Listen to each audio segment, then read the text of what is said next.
నమస్కారం. బీఆర్కే భక్తి ఛానల్‌కి స్వాగతం. నేను మానస. ఈరోజు మనతో పాటు ఉన్నారు భారతీ శంకర పీఠం వ్యవస్థాపకులు బ్రహ్మశ్రీ తిరుపతి మూర్తి అవధాని గారు. మనకున్న సందేహాల గురించి ఆ గురుగారిని అడిగి తెలుసుకుందాం. నమస్కారం గురుగారు. ఓం శ్రీ మహాగణాధిపతయే నమః. శివరాత్రి రాబోతుంది గదా! ఆ రోజు ఉపవాసం ఇంకా జాగరణ, అభిషేకం చేస్తూ ఉంటారు గదా! ఉపవాసం చేసే వాళ్ళకి ఏ రోజు పూజ గదిని శుభ్రం చేసుకోవాలి? ఏ సమయంలో చేసుకుంటే మంచిది? వందే శంభువుమాపతిం సురగురుం వందే జగత్కారణం వందే పన్నగభూషణం మృగధరం వందే పశూనాం పతిం వందే సూర్యశశాంకవహ్నినయనం వందే ముకుందప్రియం వందే భక్తజనాశ్రయం చ వరదం వందే శివం శంకరం. శివాయ గురవే నమః. శివరాత్రి జన్మతః శివరాత్రి, జన్మకో శివరాత్రి, రమ్యక రాత్రి శివరాత్రి. లక్షకృత దోషాలను ఒక రాత్రిలోనే భస్మం చేయగల శక్తి కలిగినటువంటి శివరాత్రి. 11 మాస శివరాత్రులు అనంతరం వచ్చేటువంటిది మహాశివరాత్రి.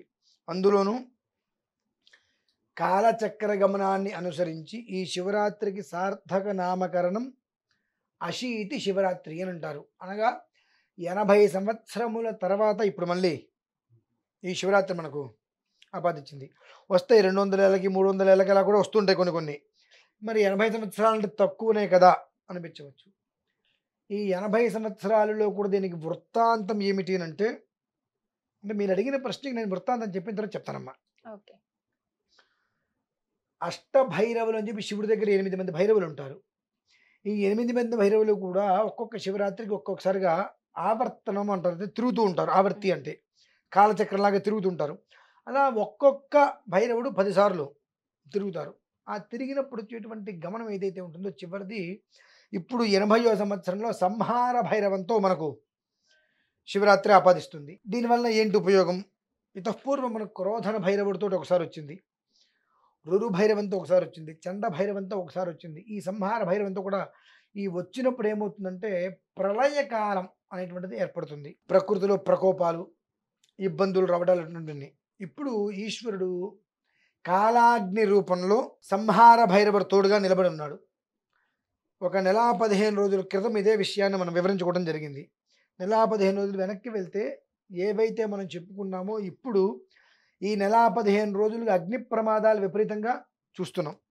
ప్రతి చోట, ప్రతి చిన్న చోట అగ్ని ప్రమాదం అంటుకుంది, అదైంది ఇదైందని చూస్తూనే ఉన్నాం. వాయు ప్రమాదాలు చూస్తూనే ఉన్నాం. అంటే మరణ మృదంగం, మరణ భయం అనేటువంటిది గత కొంతకాలంగా మనం రోజు ఎప్పుడూ చూడని ప్రమాదాలు అటువంటివన్నీ మనం చూస్తూనే ఉన్నాం.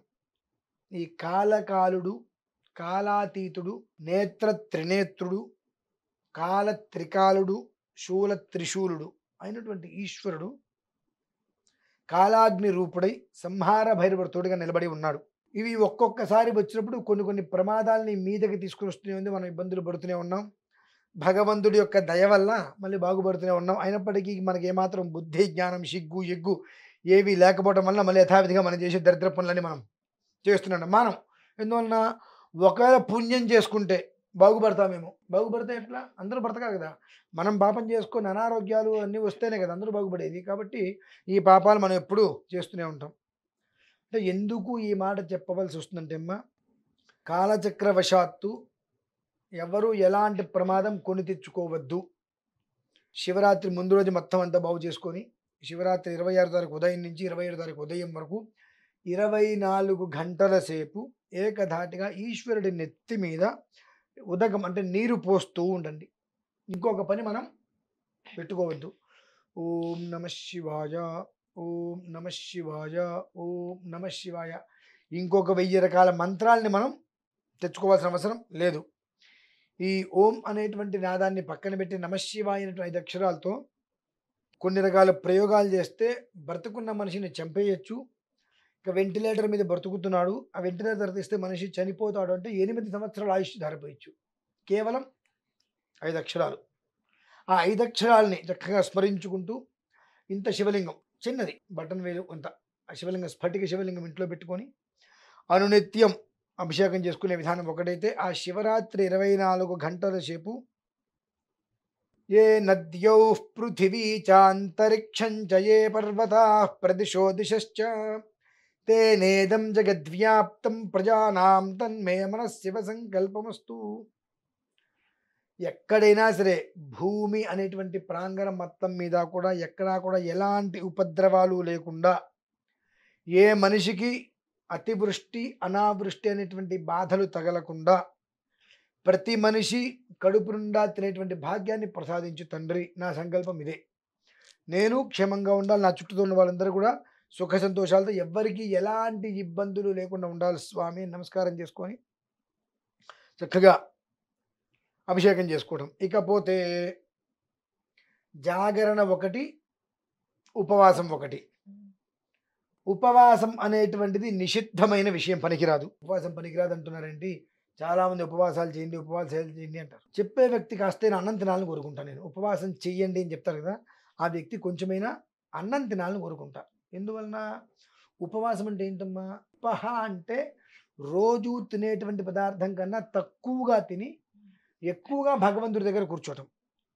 అతిగా తింటే ఏమవుతుంది? ఆయాసం వస్తుంది. అసలు తినకపోతే నీరసం వస్తుంది. ఈ రెండు ప్రమాద హేతువులేగా కదా, ఈ రెండు ప్రమాద కారణాలే. ఉపవాసము అనంటే ఏమిటి అనంటే మనం ఇప్పుడు చేసేటువంటి దరిద్రమైన పనులు, కట్టిక దారిద్ర్యాన్ని అనుభవించటం. ఒకానొక టైంలో పూర్వకాలమునందు మన పూర్వీకుల్లోనో మన క్రితం విధానంలోనో ఇంటికి ఎవరైనా వస్తే మధ్యాహ్నం భోజనం చేయడానికి ఇంట్లో ఉంటే అన్నం తింటారా అండి అని అడుగుతారు. అడగకూడదు. కాలు కడుక్కుంటుండి భోజనానికి అనాలి. 11:30, 12 గంటలకి మన ఇంట్లో వంట వేయడానికి ఎవరైనా ఉన్నారు, మూడో మనిషి ఎవరైనా సరే, తినచ్చు తినకపోతే వాళ్ళ ఇష్టం. కాలు కడుక్కుంటుండి భోజనానికి అనాలి. అనకుండా మనం ఏమంటాం? భోజనం చేస్తారా అండి అంటాం. చేస్తారా అండి అంటే వాడేమనుకుంటారు అవతల వ్యక్తి? చేస్తారా అంటే మొహమాటంతో అబ్బాయి లేదండి ఇంటికి వెళ్ళాలి టైం అయిపోయిందండి అంటారు. ఆ పాపం మనకు వస్తుంది. ఆ రోజు ఆ వ్యక్తి మన ఇంట్లో భోజనం చేయకుండా వెళ్ళాడు, చేయగలగలేదు కదా. కనుక ఈనాడు ఈ జన్మలో మన ఇంట్లో పానభక్ష్య సమృద్ధ పదార్థాలన్నీ కూడా సమృద్ధంగా ఉండంటే, తినే పదార్థాలు తాగే పదార్థాలు అన్నీ సమృద్ధిగా ఉండి ఏమీ తినకుండా ఆ ఒక్క దోషానికి ప్రాయశ్చిత్తంగా దారిద్ర్యాన్ని అనుభవించటం ఉపవాసంగా మనం చేసే పనులు. ఇవాళ ఉపవాసము అంటే మనకేదో షుగరో బీపీనో ఏదో రోగం ఉండి తిని టాబ్లెట్ వేసుకోవాల్సిన పరిస్థితి ఉంది, శివుడికి అర్చన చేసుకోవాలి కాబట్టి నేను తిన్ను టాబ్లెట్ వేసుకొని అక్కడే కూర్చుందంటే యమద్వారం దగ్గరికి వెళ్ళమంటాం కాదు. మితంగా, కానీ పేకల వరకు కాకుండా కడుపుకు మితంగా కావాల్సినంత తిని ఆ తర్వాత చక్కగా భగవంతుడి దగ్గర కూర్చొని సేవ చేసుకోవడం. మీకు ఒక మాట చెప్తా, దానికి మీరు నాకేం సమాధానం చెప్తారు? మీకు బాగా బంగాళదుంప వేపుడు అంటే ఇష్టం అనుకుందాం. ఆ బంగాళదుంప వేపుడుతో మీరు అన్నం తినారు. ఆ తర్వాత ఇంకొంచెం బంగాళదుంప వేపుడు చేస్తుంటే వాసన మనం తట్టుకోగలమా? కడుపులో చికాకుగా వస్తుంది. అప్పుడు తినే పదార్థం మీద మనకు దృష్టి ఉండదు, అవునా? అలా కాకుండా కడుపు మార్చేసుకొని దేవుడి దగ్గర కూర్చుంటారు. ఆ ఇంట్లో వంట చేస్తున్నప్పుడు ఆ మంచి ఉడుకుతున్నప్పుడు ఆ వాసన వస్తుంది. ఆ వాసన రాగానే నోట్లో లాలాజలం వస్తుంది. అయిపోయాయి. ఇంకెందుకు మన ఉపవాసం? కాబట్టి ఉపవాసము అంటే దాని యొక్క మీనింగ్ ఏంటి అని అంటే, మితంగా తిని యమధర్మరాజు దగ్గరికి వెళ్ళే ప్రయత్నం చేయకుండా మితంగా తీసుకొని భగవంతుడి సమీపంలో ఉంటూ ఆరాధన చేసుకోవడం ఉపవాసం. ఇంకా జాగరణ.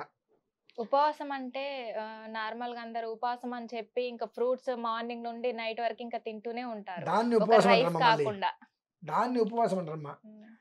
పదార్థం అనేటువంటిది రోజు తినేటువంటి పదార్థానికన్నా ఒక్కసారి అంటే ఉదయం పూట 9ంటికి టిఫిన్ చేస్తారు. ఆ టిఫిన్ ప్లేస్లో 4 పళ్ళు ముక్కలు కాస్త మజ్జిగ అంటే పాలు, అలాగే మాధ్యాహ్నిక సమయంలో అల్పాహారం, సాయంత్రం సమయంలో అల్పాహారం, రాత్రికి భోజనం చేసుకుంటూ ఆత్మకు క్షోభ లేకుండా, శరీరానికి నీరసం రాకుండా మనల్ని మనం నిలుపుకునేటువంటి కానీ ద్రవ పదార్థములు ఘన పదార్థములు కాకుండా మరీ గట్టిగా పళ్ళు అటువంటివి తీసుకుంటూ, ద్రవ పదార్థములు పాలు అటువంటివి ఏదైనా జ్యూసులు లాంటివి తీసుకుంటూ శరీరాన్ని కూలబెట్టకుండా ఇబ్బంది పెట్టకుండా మనల్ని మనం కంట్రోల్ చేసుకున్నటువంటి ఆరాధనే ఉపవాసం అంటారు. అంతేగాని ఉపవాసం పేరు పెట్టుకొని వారానికి సరిపడే ఒకేసారి తినేయడం, పొద్దు నుంచి సాయంత్రం వరకు తినేటువంటి దాన్ని ఉపవాసం అంటారమ్మా.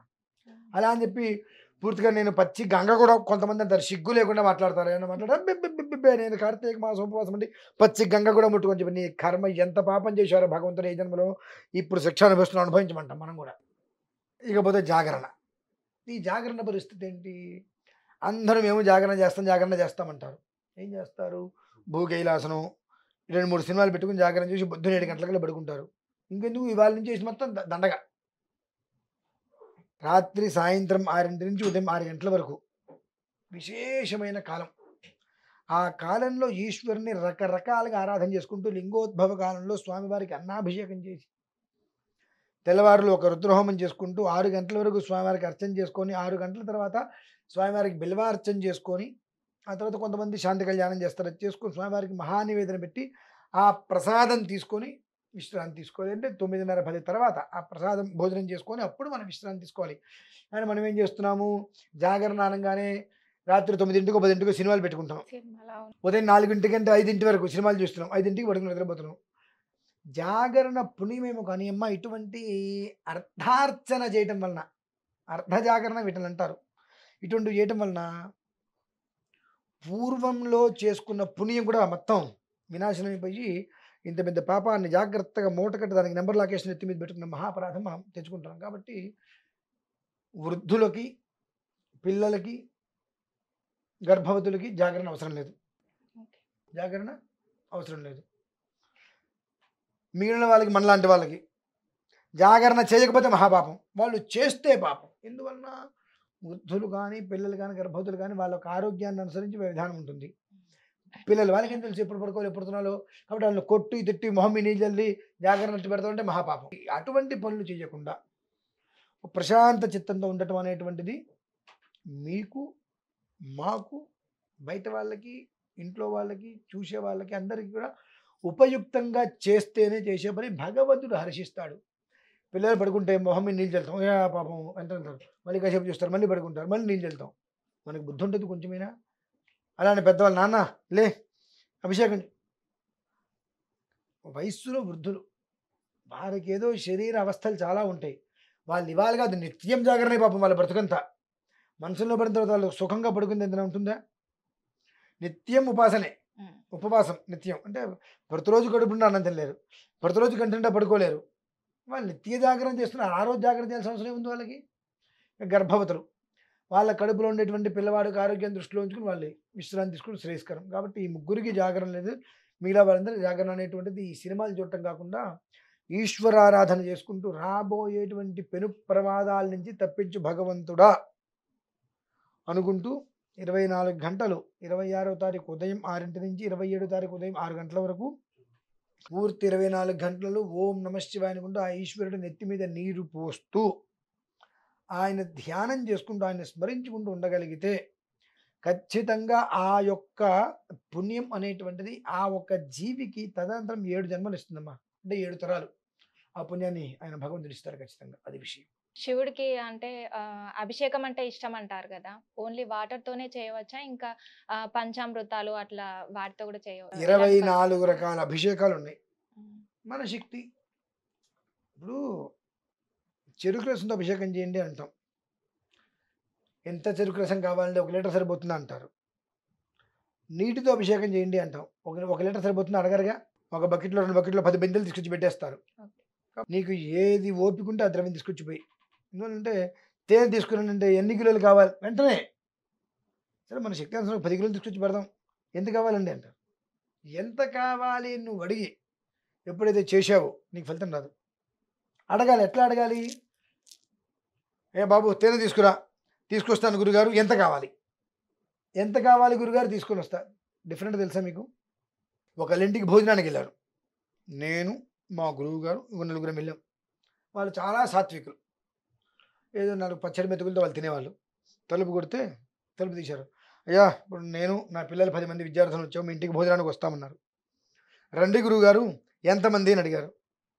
10 మంది విద్యార్థులు ఉంటే సరే గురుగారు నేను తినే దాంట్లో 4 మెతుకులు మీకు కూడా పెడతాను అన్నారు. అయిపోయింది. పక్కింటికి వెళ్ళారు. వాళ్ళు బాగా ఆస్తిపరులు. ఏం పరులు? తలుపు కొట్టారు. తలుపు తీసాం. బాబు మేము మీ ఇంటికి భోజనానికి వద్దాం అనుకుంటున్నాం. ఎంతమంది? ఇట్లా 10 మంది విద్యార్థులు. అయితే రండి అన్నారు. ఎవరింటికి వెళ్ళి ఉంటాం? భోజనానికి ఎవరింటికి వెళ్తాం మనం అంటే ఏమన్నాడు ఆయన? రండి పంచభక్ష పరవాణాలు పెడతా, వెండి గ్లాసులు మీ అందరికి ఇచ్చేస్తా, వెండి కంచాల్లో భోజనం పెడతా, కంచాలు మీకు ఇచ్చేస్తా అంటారు. ఎవరింటికి వెళ్తాం మనం? దిక్కుమాల నాశ కదా మన బ్రతుకులకి. వాడు ఎన్ని కంచెం పెడతాడు వాడు కొంపకెళ్ళిపోతాం పరిగెత్తుకుంటూ. అవును. అది ముష్టి బ్రతుకు అంటారు దాన్ని. ఏం బ్రతుకమ్మా? ముష్టి బ్రతుకు అంటారు. ఎందుకో తెలుసా? మొదట ఆయన దగ్గరికి వెళ్తే ఆయనకి తినడానికి ఇంట్లో లేదు, ఉన్న దాంట్లో తింటాడు. తలుపు కొడితే ఇట్లా మీ ఇంటికి భోజనానికి వద్దాం అనుకుంటామంటే రండి ఎంతమంది అన్నారు. మీరు రండి ఎంతమంది అయితే నేను ఏర్పాటు చేస్తాను అని చెప్పి. రెండో ఆయన ఏమన్నాడు, ఎంతమంది అని ముందు అడిగాడు. మేము 10 మంది అయితే రండి అన్నాడు. ఇంకో 25 మంది వస్తే పెట్టడుగా. అంటే ఆ పిలిచే పిలుపు అడిగే విధానాన్ని అనుసరించే ఉంటుంది భగవంతుడి దగ్గర కూడా ఎప్పుడు కూడా. అర్థమైందమ్మా మీకు? కాబట్టి ఏమిటి అంటే మనం ఏ విధానాన్ని అనుసరించాలి, ఏ రకంగా ఉండాలి అనుకుంటే, ఇప్పుడు మీరు నన్ను అడిగిన ప్రశ్న ఏంటి ఇంతకీ, ఏ ద్రవ్యంతో అభిషేకం చేయాలి. కాబట్టి అంటే నువ్వు ఏ ద్రవ్యంతో అయినా చెయ్యి, ఎంత కావాలి అనకు. తీసుకువస్తానండి ఎంతవరకు తీసుకురావచ్చు. బాబు నీళ్ళు తీసుకురా అంటే 4 గుండెలు తీసుకువస్తావు, అవునా? తేంతమంటావు, గుండెకి తెస్తావా? తావు కదా.